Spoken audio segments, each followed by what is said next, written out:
La Fondation Payot pour la promotion de la lecture. Payot et Edelweiss présentent Marque-Page.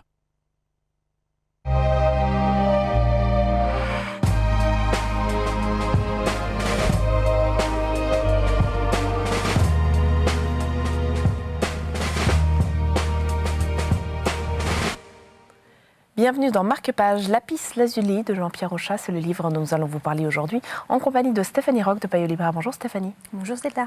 C'est une histoire d'amour, cette histoire. Oui, une histoire d'amour. L'amour de la terre et l'amour d'une femme. En fait, Jean-Pierre Rochat est écrivain paysan.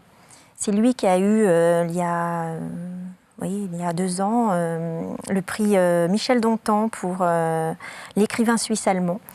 En fait, sa particularité, c'est qu'il est écrivain et paysan, et donc dans ses livres, la plupart du temps, parfois, c'est lui-même qui se met un petit peu en scène, on va dire. Et là,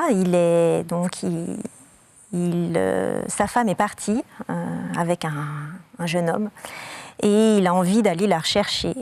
Mais il a besoin de quelqu'un pour le remplacer dans son exploitation. Et au lieu d'un homme, c'est une femme qui arrive. Et cette femme a des yeux bleus magnifiques, d'où le nom du livre, puisqu'il la surnomme Lapis Lazuli. Et une histoire d'amour débute. C'est un livre assez sensuel. Oui, une sensualité qui se retrouve même dans le style. Est-ce qu'on peut justement retrouver cette poésie en même temps, ce côté un peu de la terre dans l'écriture? Oui, tout à fait. C'est assez un langage un peu parlé, mais en même temps qui est travaillé. C'est tout le sel de cet écrivain, je trouve. C'est à la fois sensible et puis en même temps avec des mots très concrets. Et ça donne vraiment beaucoup de charme à ce livre.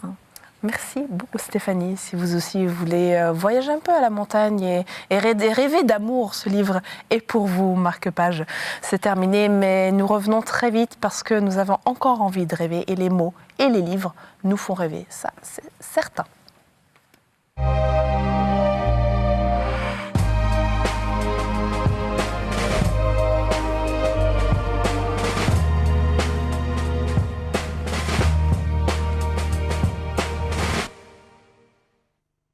La Fondation Payot pour la promotion de la lecture. Payot et Edelweiss présentent Marque-Page.